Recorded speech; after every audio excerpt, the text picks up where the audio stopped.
The pain of expressing our needs versus the pain of not expressing our needs. In a world where we are often judged harshly for identifying and revealing our needs, doing so can be very frightening. Women in particular are susceptible to criticism.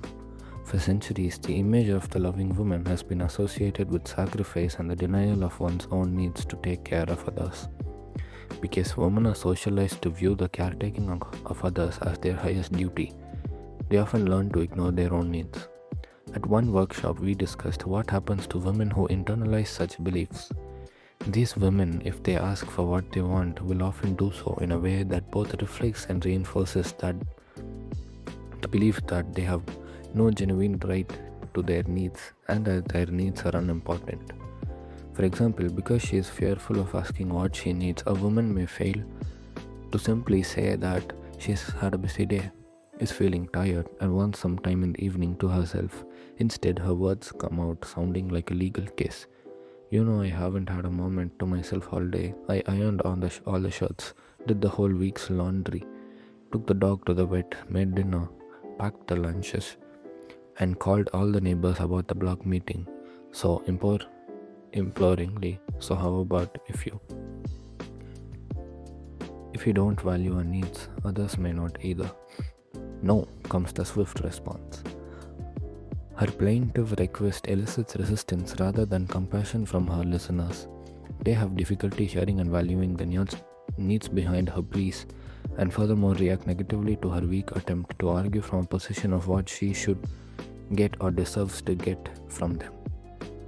In the end, the speaker is again persuaded that her needs don't matter, and realizing that they were expressed in a way unlikely to draw a positive response.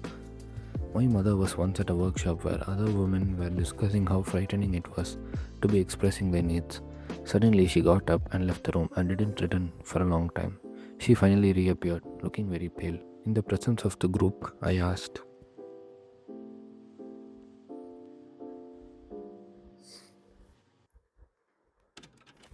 "Mother, are you alright?" "Yes," she answered, "but I just had a sudden realization that's very hard for me to take in." "What's that?"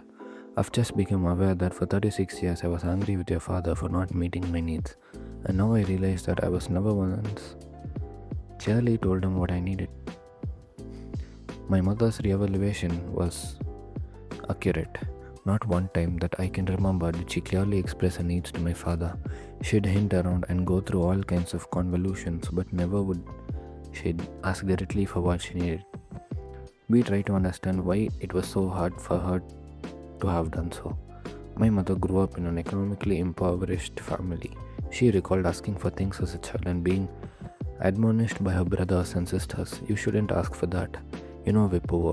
Do you think you are the only person in the family?" Eventually, she grew to fear that asking for what she needed would only lead to disapproval and judgment. She related a childhood anecdote about one of her sisters who had an appendix operation and afterwards had been given a beautiful little purse by another sister. My mother was 14 at the time. Oh, how she yearned to have an exquisitely beaded purse like her sister's, but she dared not open her mouth. So guess what? She feigned a pain in her side and went the whole way with her story. Her family took her to several doctors. They were unable to produce a diagnosis and so opted for an exploratory surgery. It had been a bold gamble on my mother's part, but it worked. She was given an identical little purse. When she received the coveted purse, my mother was elated despite being in physical agony from the surgery. Two nurses came in and one stuck a thermometer in her mouth. My mother said, "Mm-mm." To show the purse to the second nurse, she answered, "Oh, for me? Why, thank you," and took the purse. My mother was at a loss and never figured out how to say, "I didn't mean to give it to you, please return it to me." Her story poignantly reveals how painful it can be when people don't openly acknowledge their needs.